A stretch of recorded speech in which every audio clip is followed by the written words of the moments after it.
Hello friends नमस्ते welcome back to Neelu cooking ಇವತ್ತಿನ ವಿಡಿಯೋನಲ್ಲಿ ನಾನು ನಿಮಗೆ ಟ್ರೆಡಿಷನಲ್ ಸ್ವೀಟ್ ರೆಸಿಪಿ ಕಜ್ಜಾಯನ ಹೇಗೆ ಮಾಡ್ಕೊಳ್ಳೋದು ಅಂತ ತೋರಿಸ್ಕೊಡ್ತಿದ್ದೀನಿ. ಆಲ್ಮೋಸ್ಟ್ ಎಲ್ರಿಗೂ ಸಹ ಕಜ್ಜಾಯ ಅಂದರೆ ತುಂಬಾ ಇಷ್ಟ ಇರುತ್ತಲ್ವಾ. ಆದರೆ ಈ ಕಜ್ಜಾಯ ಮಾಡೋದಕ್ಕೆ ಸ್ವಲ್ಪ ಕಷ್ಟ ಅನಿಸ್ಬೋದು. ಆದರೆ ಈ ಮೆಥಡ್ನಲ್ಲಿ ಒಂದ್ಸಲಿ ಟ್ರೈ ಮಾಡಿ ನೋಡಿ, ಕಜ್ಜಾಯ ತುಂಬಾ ಚೆನ್ನಾಗಿ ಬರುತ್ತೆ, ಹಾಗೆ ಸಖತ್ ಟೇಸ್ಟಿಯಾಗಿರುತ್ತೆ. ಸೊ ನೋಡಿ, ನಮಗೆ ಕಜ್ಜಾಯ ನೋಡ್ತಾ ಇದ್ರೆ ತಿನ್ನಬೇಕು ಅಂತ ಅನಿಸುತ್ತೆ ಅಲ್ವಾ. ಮೇಲ್ಗಡೆಯಿಂದ ಕ್ರಿಸ್ಪಿಯಾಗಿ ಒಳಗಡೆಯಿಂದ ಸಾಫ್ಟಾಗಿ ತುಂಬಾ ಚೆನ್ನಾಗಿ ಬರುತ್ತೆ. ಸೊ ಅದು ಬನ್ನಿ, ಹಾಗಾದರೆ ಲೇಟ್ ಮಾಡ್ದಿರಾ ಈ ಕಜ್ಜಾಯ ಪ್ರಾಸೆಸ್ ವಿಧಾನ ಏನು ಅಂತ ನೋಡ್ಕೊಳ್ಳೋಣ. ಕಜ್ಜಾಯ ಮಾಡೋದಕ್ಕೆ ಫಸ್ಟ್ ಸ್ಟೆಪ್ ಬಂದುಬಿಟ್ಟು ನಾವು ಅಕ್ಕಿನ ನೆನೆಸ್ಕೋಬೇಕಾಗತ್ತೆ. ಅದಕ್ಕೋಸ್ಕರ ನಾನಿಲ್ಲಿ ರೇಷನ್ ಅಕ್ಕಿನ ತೊಗೊಂಡಿದ್ದೀನಿ. ರೇಷನ್ ಅಕ್ಕಿ ಆಗಲಿ ಅಥವಾ ದೋಸೆ ರೈಸ್ ಆಗಲಿ, ಇವೆರಡರಲ್ಲಿ ಯಾವುದಾದ್ರೂ ಒಂದು ತೊಗೋಬೋದು. ಈ ಮಸೂರಿ ಅಕ್ಕಿನ ತೊಗೊಳ್ಳೋದಕ್ಕೆ ಹೋಗಬೇಡಿ, ಸರಿಯಾಗಿ ಬರೋದಿಲ್ಲ. ರೇಷನ್ ಅಕ್ಕಿ ಅಥವಾ ದೋಸೆ ಅಕ್ಕಿ ಯಾವುದಾದ್ರೂ ತೊಗೊಳ್ಳಿ. ಹೀಗೆ ಅಕ್ಕಿನ ಈ ಥರ ಯಾವುದಾದ್ರೂ ಒಂದು ಕಪ್ ಮೆಜರ್ಮೆಂಟ್ನಲ್ಲಿ ಮೆಜರ್ ಮಾಡಿಕೊಂಡು ಒಂದು ದೊಡ್ಡ ಪಾತ್ರೆ ತೊಗೊಂಡು ಅದರಲ್ಲಿ ಒಂದು 4 ಕಪ್ ಆಗುವಷ್ಟು ಅಕ್ಕಿನ ಸೇರಿಸ್ಕೊಳ್ಳಿ. ನಾನು ತೊಗೊಂಡಿರೋ 4 ಕಪ್ ಕ್ವಾಂಟಿಟಿಗೆ ನನಗಿಲ್ಲಿ ಒಂದು 40ರಿಂದ 45 ಕಜ್ಜಾಯ ಆಗುತ್ತೆ. ಸೊ ನೋಡಿಕೊಂಡು ಕ್ವಾಂಟಿಟಿನ ಜಾಸ್ತಿ ಅಥವಾ ಕಡಿಮೆ ಮಾಡ್ಕೊಳ್ಳಿ. ಹೀಗೆ ಅಕ್ಕಿನ ನಾವು ಚೆನ್ನಾಗಿ ವಾಶ್ ಮಾಡ್ಕೋಬೇಕಾಗತ್ತೆ. ಒಂದು 3 ಸಲ ಈ ಅಕ್ಕಿನ ಚೆನ್ನಾಗಿ ವಾಶ್ ಮಾಡಿಬಿಟ್ಟು ಮತ್ತೆ ಅದ್ರ ತುಂಬ ನೀರು ಹಾಕಿಬಿಟ್ಟು ಮುಚ್ಚಳ ಮುಚ್ಚಿ ಒಂದು 48 ಅವರ್ ಇದನ್ನ ಹಾಗೆ ಬಿಟ್ಬಿಡಿ, ನೆನೆಯೋದಕ್ಕೆ ಬಿಟ್ಬಿಡ್ಬೇಕಾಗತ್ತೆ. ಒಂದು 2 ಡೇಸ್ ನಾವು ಇದನ್ನ ನೆನೆಸ್ಕೊಂಡ್ರೆ ಕಜ್ಜಾಯ ತುಂಬಾ ಚೆನ್ನಾಗಿ ಬರುತ್ತೆ. ದಿನ ಬೆಳಗ್ಗೆ ಹಾಗೆ ಸಂಜೆ ನಾವು ಅಕ್ಕಿನ ಒಂದ್ಸಲಿ ವಾಶ್ ಮಾಡಿಬಿಟ್ಟು ಆ ನೀರನ್ನ ಚೇಂಜ್ ಮಾಡ್ತಾ ಇರಬೇಕು. ಆ ರೀತಿ ಚೇಂಜ್ ಮಾಡಿಲ್ಲ ಅಂದರೆ ನಮಗೆ ಅಕ್ಕಿ ಫುಲ್ ಸ್ಮೆಲ್ ಬಂದುಬಿಡ್ತವೆ, ಕಜ್ಜಾಯ ಸರಿಯಾಗಿ ಬರೋದಿಲ್ಲ, ಫುಲ್ ಕೆಟ್ಟೋಗ್ಬಿಡುತ್ತೆ. ನೋಡಿ, ಒಂದು 2 ಡೇಸ್ ಆದಮೇಲೆ ನಾನಿಲ್ಲಿ ಅಕ್ಕಿನ ತೋರಿಸ್ತಿದ್ದೀನಿ. ಈ ರೀತಿ ನಮಗೆ ಚೆನ್ನಾಗಿ ನೆಂದಿರುತ್ತೆ. ಹೀಗೆ ಅಕ್ಕಿನ ಇನ್ನೊಂದ್ಸಲಿ ಚೆನ್ನಾಗಿ ವಾಶ್ ಮಾಡಿಕೊಂಡು ಆ ನೀರೆಲ್ಲ ಬಗ್ಸಾಕ್ಬಿಟ್ಟು ಈ ರೀತಿ ಸ್ವಲ್ಪ ಹೋಲ್ಸಿರೋ ಪಾತ್ರೆಗೆ ಈ ಅಕ್ಕಿನ ಅದರಲ್ಲಿ ಹಾಕ್ಕೊಳ್ಳಿ. ಹೀಗೆ ಪಾತ್ರೆಯಲ್ಲೇ ಒಂದು 2 ನಿಮಿಷ ಹಾಗೆ ಬಿಟ್ಬಿಡಿ, ಎಕ್ಸ್ಟ್ರಾ ವಾಟರ್ ಎಲ್ಲನೂ ಬಂದುಬಿಡತ್ತೆ. ಒಂದು 2-3 ನಿಮಿಷ ಆದಮೇಲೆ ಈ ಅಕ್ಕಿನ ಎತ್ಬಿಟ್ಟು ಒಂದು ಕಾಟನ್ ಬಟ್ಟೆ ಮೇಲೆ ಹಾಕಿ ಒಂದು 10ರಿಂದ 15 ನಿಮಿಷಗಳ ಕಾಲ ಇದನ್ನ ಹಾಗೆ ನಾವು ಡ್ರೈ ಆಗೋದಕ್ಕೆ ಬಿಡಬೇಕು.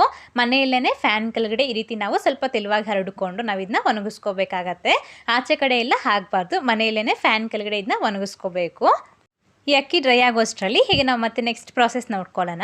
ಸ್ಟವ್ ಮೇಲೆ ಒಂದು ಪ್ಯಾನ್ನ ಇಟ್ಕೊಂಡು ಅದಕ್ಕೆ ಒಂದು 5 ಟೇಬಲ್ ಸ್ಪೂನ್ ಆಗುವಷ್ಟು ಬಿಳಿ ಎಳ್ಳನ್ನ ಹಾಕ್ಕೊಂಡು ಸ್ವಲ್ಪ ಕಡಿಮೆ ಉರಿಯಲ್ಲಿ ಒಂದು ಅರ್ಧ ಭಾಗ ಫ್ರೈ ಆಗೋ ತನಕ ಫ್ರೈ ಮಾಡಿಕೊಂಡ್ರೆ ಸಾಕು.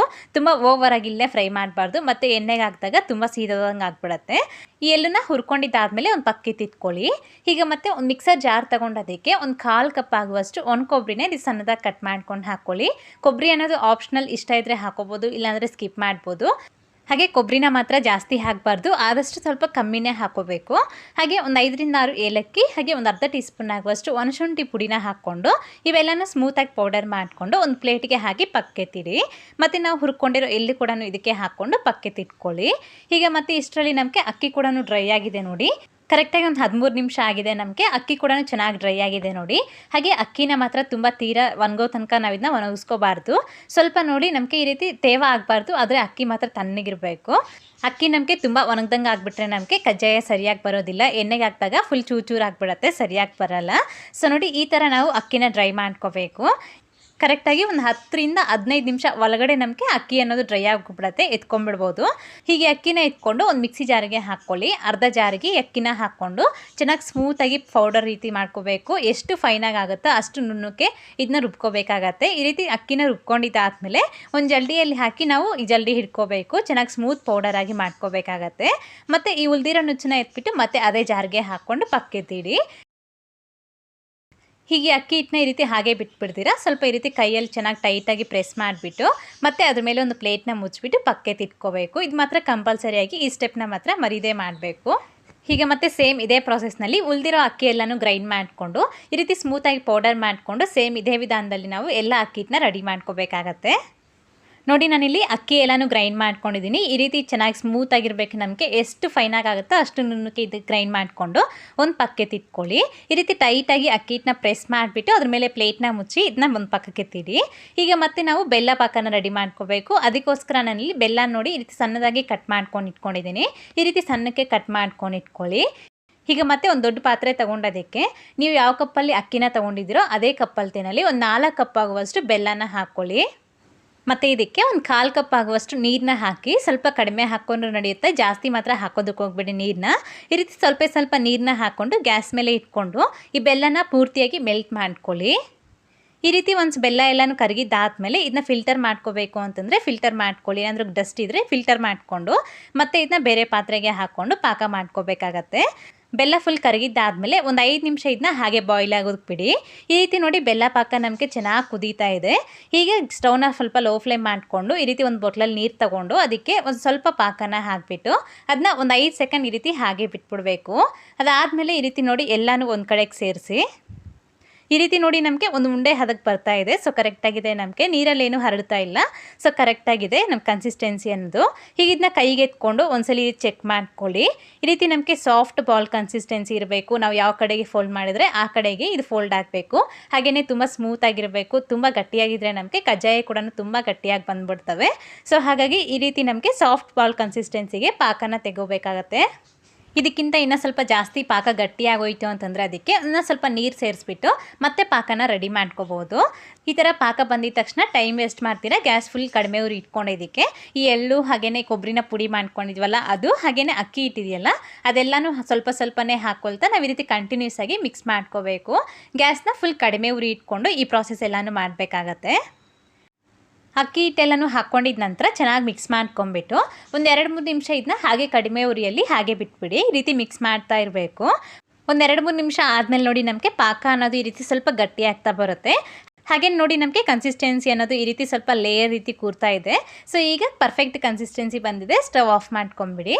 ಈ ಅಕ್ಕಿ ಹಿಟ್ಟೆಲ್ಲನೂ ಹಾಕಿ ಮಿಕ್ಸ್ ಮಾಡಿದ ನಂತರ ಕಡಿಮೆ ಉರಿಯಲ್ಲಿ ಒಂದು 2-3 ನಿಮಿಷ ಬಿಟ್ಟು ಸ್ಟವ್ ಆಫ್ ಮಾಡ್ಕೊಂಬಿಡಿ. ಮತ್ತು ಅದ್ರ ಮೇಲೆ ಒಂದು ಪ್ಲೇಟ್ನ ಮುಚ್ಚಿಬಿಟ್ಟು ಒಂದು ಅರ್ಧ ಗಂಟೆ ಇದನ್ನ ಹಾಗೆ ಬಿಟ್ಬಿಡ್ಬೇಕಾಗತ್ತೆ. ಒಂದು ಅರ್ಧ ಗಂಟೆ ಆದ ನಂತರ ನೋಡಿ ನಮಗೆ ಸ್ವಲ್ಪ ಗಟ್ಟಿ ಆಗ್ತಾ ಬರುತ್ತೆ. ಹೀಗೆ ಅದ್ರ ಮೇಲೆ ಒಂದು ಅರ್ಧ ಟೀ ಸ್ಪೂನ್ ಆಗುವಷ್ಟು ಎಣ್ಣೆ ಆಗಲಿ ಅಥವಾ ತುಪ್ಪ ಆಗಲಿ ಸವರ್ಬಿಟ್ಟು ಮುಚ್ಚಳನ್ನು ಮುಚ್ಚಿಬಿಟ್ಟು ಒಂದು 10 to 12 ಅವರ್ಸ್ ಗಂಟ ನಾವು ಇದನ್ನ ಹಾಗೆ ಬಿಟ್ಬಿಡಬೇಕು.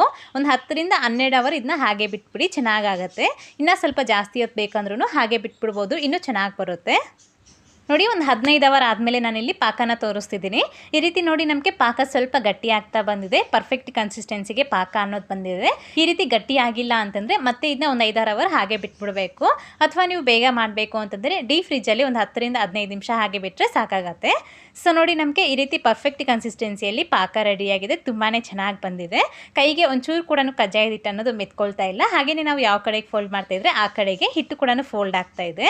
ಸೊ ಈಗ ಇದರಲ್ಲಿ ಒಂದು ಸ್ವಲ್ಪನೇ ಹಿಟ್ಟನ್ನ ತಗೊಳ್ತಾ ನಾವು ಕಜ್ಜಾಯನ ಮಾಡ್ಕೊಂಡು ಎಣ್ಣೆಗೆ ಹಾಕೊಂಡು ಫ್ರೈ ಮಾಡಿಕೊಂಡ್ರೆ ಕಜ್ಜಾಯ ಅನ್ನೋದು ರೆಡಿ ಆಗಿಬಿಡತ್ತೆ.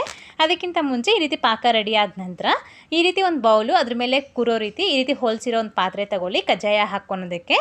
ಹಾಗೆಯೇ ಈ ಥರದೊಂದು ಚಿಕ್ಕ ಕ್ಯಾರೇಜ್ ಬಾಕ್ಸ್ ಇರುತ್ತಲ್ವ, ಸೊ ಅದನ್ನು ತಗೊಂಡು ಅದ್ರ ಮೇಲೆ ಒಂದು ಪ್ಲಾಸ್ಟಿಕ್ ಕವರ್ನ ಹಾಕ್ಕೊಂಡು ಅದಕ್ಕೆ ಒಂದು ಸ್ವಲ್ಪನೇ ಎಣ್ಣೆ ಹಚ್ಕೊಳ್ತಾ ಈ ರೀತಿ ಒಂದು ಸ್ವಲ್ಪ ಚಿಕ್ಕ ಸೈಜ್ನಲ್ಲಿ ಉಂಡೆನ ತಗೊಂಡು ಈ ರೀತಿ ಕಜ್ಜಾಯನ ಮಾಡ್ಕೊಳ್ಳಿ. ತುಂಬ ತೆಳ್ಳಗಾಗ್ತೀರಾ ಹಾಗೆ ತುಂಬ ದಪ್ಪ ಆಗ್ತೀರಾ, ಮೀಡಿಯಮ್ ಆಗಿ ಈ ಕಜ್ಜಾಯನ ಈ ರೀತಿ ಮಾಡಿಕೊಂಡು ನೆಟ್ಬಿಟ್ಟು ಬಿಸಿಯಾಗಿರೋ ಎಣ್ಣೆಗೆ ಹಾಕ್ಕೊಳ್ಳಿ.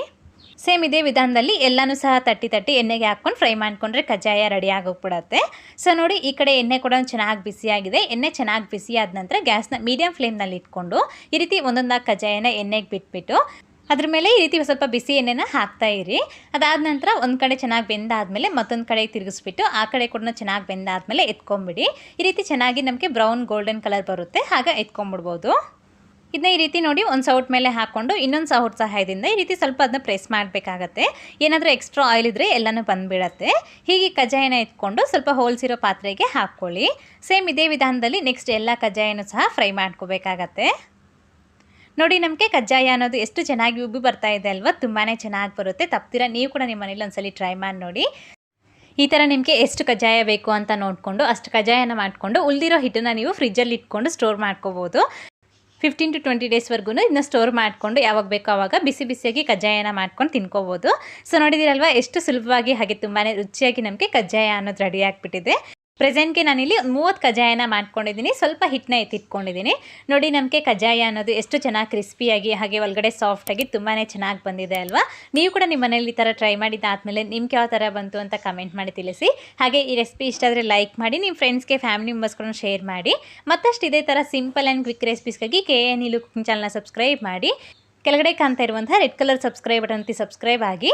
ಹಾಗೆ ಪಕ್ಕದಲ್ಲೇ ಬರುವಂಥ ನೋಟಿಫಿಕೇಶನ್ ಬಟನ್ನ ಆನ್ ಮಾಡೋದ್ರಿಂದ ನಾನು ಮಾಡುವ ಎಲ್ಲ ರೆಸಿಪೀಸ್ ನಿಮಗೆ ನೋಟಿಫಿಕೇಶನ್ ಮೂಲಕ ಬರುತ್ತೆ. Thank you.